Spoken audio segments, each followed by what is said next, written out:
This chapter is all about the pen tool and its ability to draw editable vector-based path outlines. And this is the pen tool right there. It's located along with the other vector-based tools inside of Photoshop, including tools that we saw back in the advanced portion of this series, that is the type and the shape tools.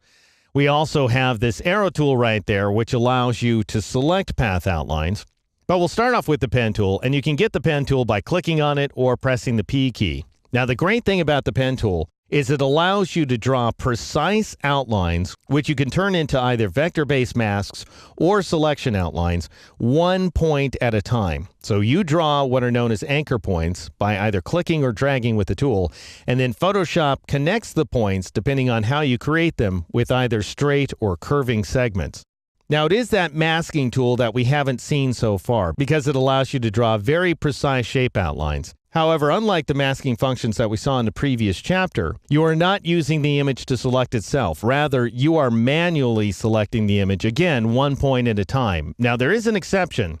There's this freeform pen tool right here, available from the pen tool flyout menu, and you use it just like the lasso tool. You just drag around inside your image, and you cross your fingers and hope for the best, and Photoshop automatically creates the points and segments for you. I do not recommend it. I consider it to be largely a waste of time, and therefore it does not allow you to fully exploit path outlines. Now, in this exercise, I'll give you a basic rundown, a preview of what's going on with the pen tool, so you have a sense of what it's all about. And then, starting in the next exercise, I'll show you how to actually draw with it. Now, once you've selected the pen tool, I want you to go up to the options bar and make sure that the second icon in is selected. This is the default setting, but it's important to make sure it's active. Because if the first item is selected, then you'll just go ahead and draw shape layers, which is not what you want. And those shape layers will cover up the stuff you're trying to select. It's not useful to you at all. Rather, if you're drawing paths, then you'll draw these path outlines that will populate here inside the paths panel. All right, so here I am working inside this file called 2imagecomp.psd. It's found inside the 27 pen tool folder, and it features just two photographs. One that's featured on the man layer, which comes to us from Jason Stitt. And then we have the leaf layer in the background from Victor Burnside, both associated with the Fotolia image library, about which you can learn more at fotolia.com. Let's say we want to select this man. We want to extract him from his white background. Well, that's not a terribly complicated mask, as you might imagine. He's very dark-skinned. He has on a dark sweater. He's set against a white background. How much easier could it be? I mean, we have all the contrast in the world. Why resort to the pen tool, which requires us to create a selection outline one point at a time, and spend probably, where this image is concerned, once you come to terms with things, about 5 to 10 minutes, let's say? Well, the reason is because you can draw extremely accurate outlines, and they will be absolutely smooth. So anytime you have smooth contours in an image, and you want to extract that image, the pen tool is a great way to go because you're not going to have to apply any post-selection processing. In other words, you're not going to have to visit the refine edge command in order to smooth out some of the pixel trash that you get with other masking techniques. The pen tool is always going to deliver smooth results. So it's not useful for hair. I should say that filigree details are not the pen tool's strength. Smooth contours are its strength. So in other words, faces, portrait shots are great as long as they don't involve hair. If they do involve hair, you can combine a hair mask along with a path outline, and I'll show you what that looks like in a future exercise. But for faces or arms, legs, clothing, the pen tool works great for product shots as well. So anything that's nice and smooth and that's sharply defined as well.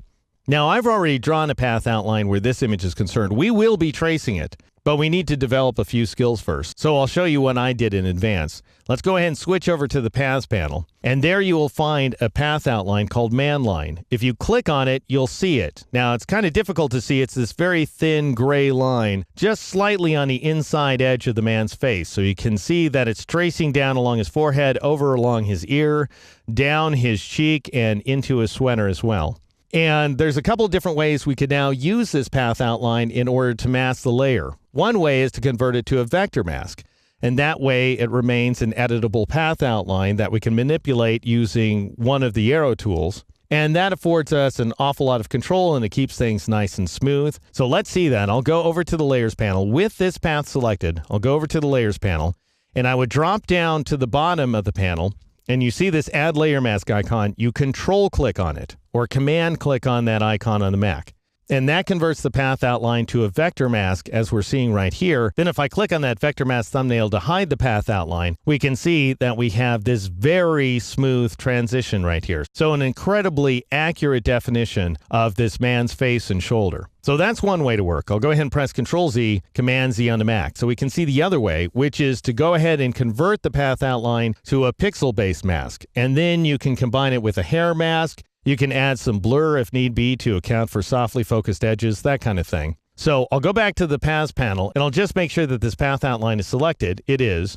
And now to convert it to a selection outline, because that's what we need to do in order to convert the path outline to pixels, because the selection outline is a pixel-based object inside of Photoshop. Go ahead and press the Control key or the Command key on the Mac and click on it. It's that simple. And that's the way it works when you're converting channels to selection outlines and layers to selection outlines and so on.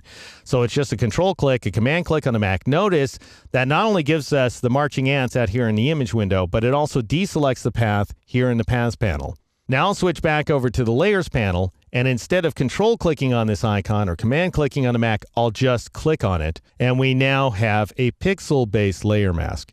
And those are your two options when you're working with the path outline. So that's pretty much everything there is to know about the pen tool inside of Photoshop, except for how to use the darn thing. And I will begin to explain how that works in the next exercise.